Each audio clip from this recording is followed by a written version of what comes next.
जया को किस बात की जलन थी अपनी बहन से।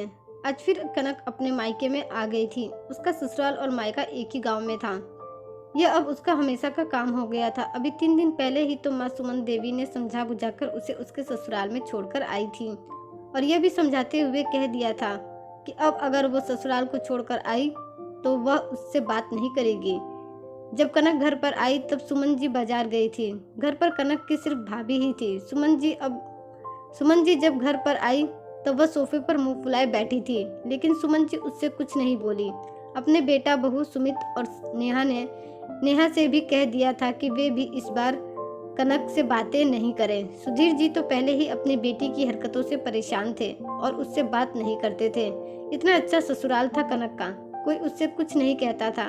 सब उसके साथ प्यार से रहते थे। वह अपनी इच्छा से जब चाहती तब मायके आ जाती थी, फिर भी वे कुछ नहीं कहते थे।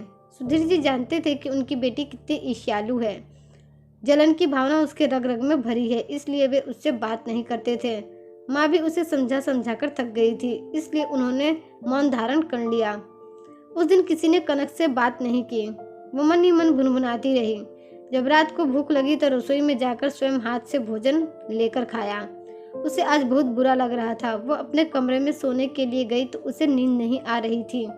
वह सोच रही थी कि अब कितने सुखी हैं, आराम से जीते हैं, मगर मेरी किस्मत में तो खुशी लिखी ही नहीं है।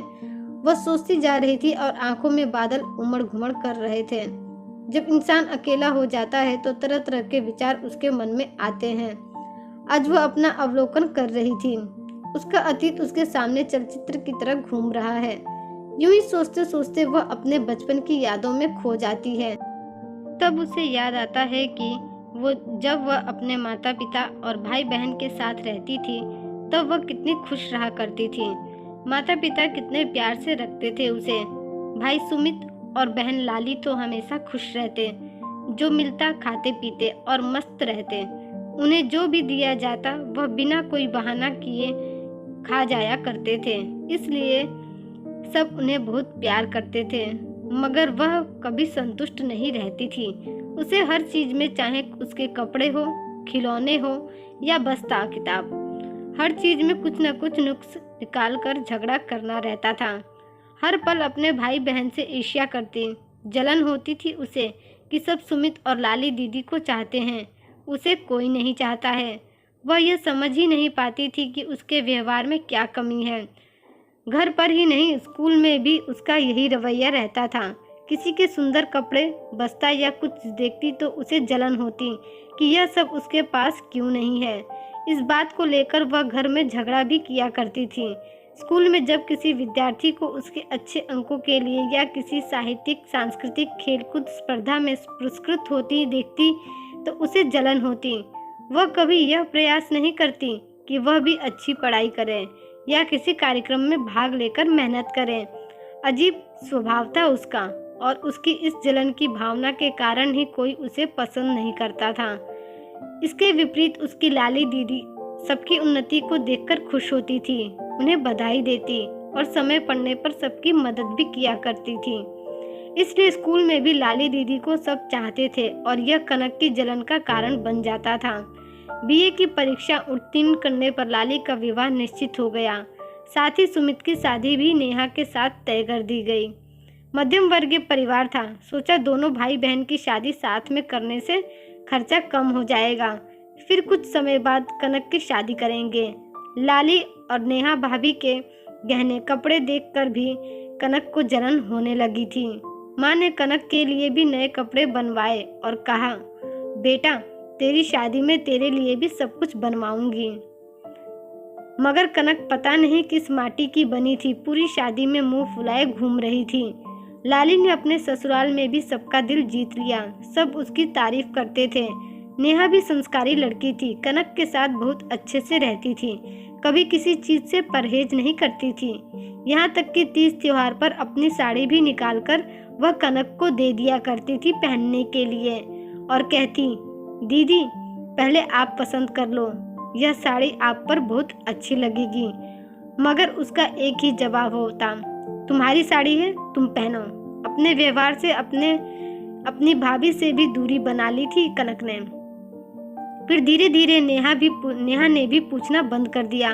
परिवार भी साख और कनक की किस्मत भी बहुत अच्छी थी कि उसका बहुत अच्छे परिवार में रिश्ता तय हुआ। देवर नंद सभी अच्छे थे, मगर यहाँ भी वह अपनी आदतों से बाज नहीं आ रही थी। छोटी छोटी बात पर कनक उनका खार करती। सास ससुर को घर की इज्जत बहुत प्यारी थी, इसलिए वे उसे कुछ कहते नहीं थे। वह जब मन होता मायके में आ जाती। यहाँ भी माँ हमेशा उसे सही शिक्षा देती कि बेटा अपनी ये जलन की आदत छोड़ दे। तेरे ससुराल के लोग सब बहुत अच्छे हैं, उनके साथ प्रेम से रह। मगर वह चिकने घड़े की तरह थी। माँ की बातों का उस पर कोई असर ही नहीं होता था। आज उसकी हर गलती उसे याद आ रही थी और उसे लग रहा था कि उसकी खुशियों की दुश्मन वह स्वयं ही है। माँ जो हमेशा मुझे प्यार से समझाती थी, आज मुझसे बात भी नहीं कर रही है। मैं अपनी जलन की आदत छोड़कर सबकी खुशियों में शामिल होंगी और आगे की ज़िंदगी सबके साथ खुशी खुशी बिताऊंगी। कल मैं परिवार में सभी से क्षमा मांगूंगी और एक नए जीवन की शुरुआत करूंगी। सकारात्मक विचार उसके मन में आया और उसे शांति से नींद आ गई। सुबह वह माँ के पास गई तो वे कुछ बोली नहीं। वह उनकी गोदी में सिर रखकर सो गई। माँ तो माँ होती है। उनकी उंगलियां उसके माथे को सहलाने लगी तो उसकी आंखों में आंसू आ गए। बोली, माँ मुझे माफ़ कर दो, मैं सबके साथ गलत व्यवहार किया है। अब आगे से कभी भी शिकायत का मौका नहीं दूंगी। माँ ने उसे प्यार से कहा, बेटा माता पिता के लिए उनकी सभी औलाद बराबर होती है। तूने अपनी इस जलन की बुरी आदत के कारण सबसे दूरी बना ली। बेटा तू नहीं जानती, कल तुझसे मैंने बात नहीं की तो पूरी रात कितनी मुश्किल से काटी है मैंने। नेहा और सुमित भी परेशान रहे पूरी रात। तुम्हारे पापा भी इसी कारण तुझसे बात नहीं करते हैं। लेकिन बेटा आज तुझे समझ में आ गया है तो हम सब बहुत खुश हैं। बेटा अपने ससुराल में भी सबके साथ अच्छा व्यवहार रखना। तेरे ससुराल के लोग भी बहुत अच्छे हैं। हाँ माँ, अब मुझे अपनी गलती समझ में आ गई है। मैं आज ही अपने ससुराल जाकर उनसे भी क्षमा मांग लूँगी। तब तक नेहा चाय लेकर आ गई थी। चाय की ट्रे टेबल पर रखते हुए वह बोली, दीदी हम भी आपके ससुराल चलेंगे, मगर पहले हम सब आपके पसंद के गोलगप्पे खाएंगे। मैं अपने हाथों से बनाऊंगी।